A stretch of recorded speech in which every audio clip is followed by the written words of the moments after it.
Excellent. So let's talk about dejar by itself. Just about this verb first. Dejar means to leave, as I said before.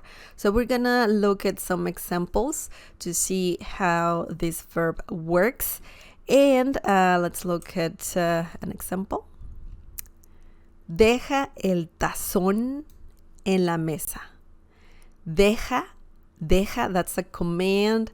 Deja el tazón en la mesa. This means leave the bowl on the table. Okay? Deja el tazón en la mesa. Leave the bowl on the table. So this is a very important command if you are going to say to someone, leave X thing, whatever thing on the table, in a box, outside, inside of a place. So this is a very, very, very good verb to use if you want to say to leave. And the command deja, leave something, in this case on the table, a bowl.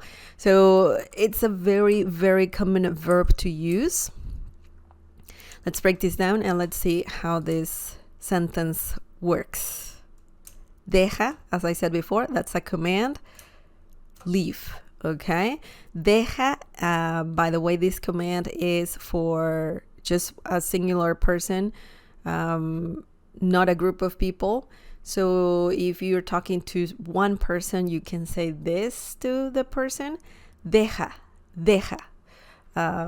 It changes if you are commanding or saying this command to a group of people, then it will be dejen. Okay? So just keep that in mind, that even though this is a command, it can change, you have to still conjugate the verb dejar. So dejen means, you're saying leave, you guys, a group of people, the bowl on the table, el tazón en la mesa, okay? But in this situation, we're saying this to one individual. Deja, leave, el tazón, the bowl. This is very funny because a lot of Spanish speakers refer to tazón as bowl. El bowl. They say that. Some Spanish speakers. I like to say tazón because that's the Spanish word for bowl. But yeah, just keep that in mind. Sometimes that happens. People can say deja el bowl en la mesa. So just so you know. En, on, and has different meanings. It can mean in, it can mean on, okay? So it's a very versatile word for sure. Sometimes it means at as well. En la casa, at the table. At the house. At the table, at the house. So yeah, en can mean in, on, at. So that's quite interesting for sure.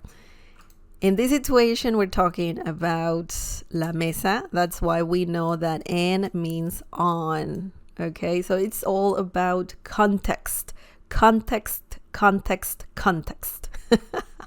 La mesa, the table. Okay, remember, mesa is feminine. Therefore, you need the definite article, feminine definite article, la mesa. Deja el tazón en la mesa. By the way, the Z sound in Spanish is very similar to the S sound in English, okay? So you wouldn't say el tazón, right? No. You just pronounce it as if it was the letter S, okay? El tazón. So That's an important thing to remember. I mean, if you say tazón, with the Z sound, it's going to be fine. But if you want to master Spanish, then you got to know that trick, that information. So yeah, the letter Z and the letter S in Spanish, same sound. And the sound is S.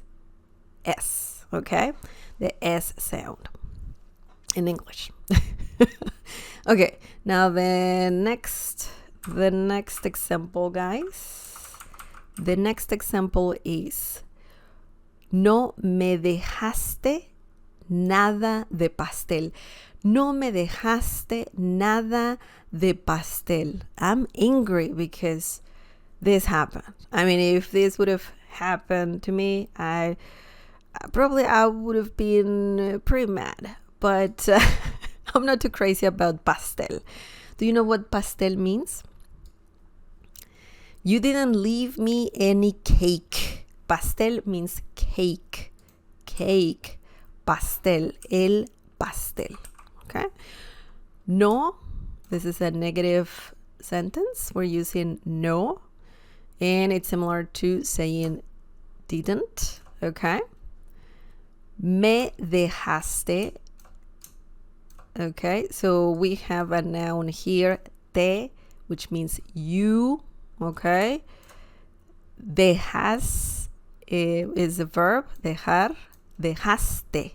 Okay, dejaste. You didn't. And we have me, which is another pronoun, and it means me. Okay, no me dejaste. It means you didn't leave me. Okay, dejas, that's the verb leave. No me dejaste, you didn't leave me. Nada, nada in this situation means any. Okay, de pastel, cake. And something important to remember here is this little sentence, this little phrase here, nada de. Nada de, and then you add a noun, in the situation pastel, that means any cake. So there's no cake, okay? Nada de pastel. You can say no hay nada de pastel. Pastel, sorry. There's no cake, or there isn't any cake. That's what it means. So remember that when you use the word no and nada de in the same sentence, it means there isn't any cake, there's no cake. So similar to that. Okay, in this situation, obviously we're talking about pastel. So this is very important to remember, that kind of structure. For example, let me give you another example, just removing this. No hay, as I said before, no hay nada de pastel. That means there's no cake. There's no cake, or there isn't any cake. Okay, so similar to that, you can change this to anything else. Pizza. No hay nada de pizza. There is no pizza. There isn't any pizza. Okay, you can change this noun to dinero. Okay, no hay nada de dinero. There's no money. We don't have money. Okay, so this is a very important structure.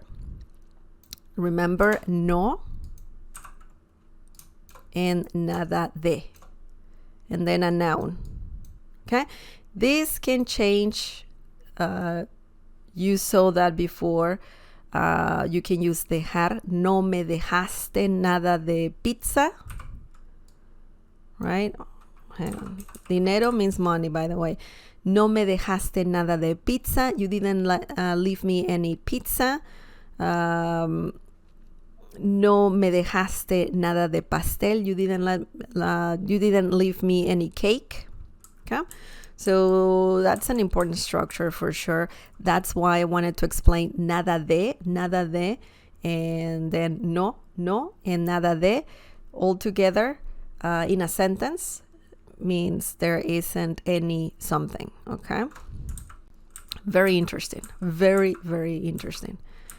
Anyway, no me dejaste nada de pastel means you didn't leave me any cake.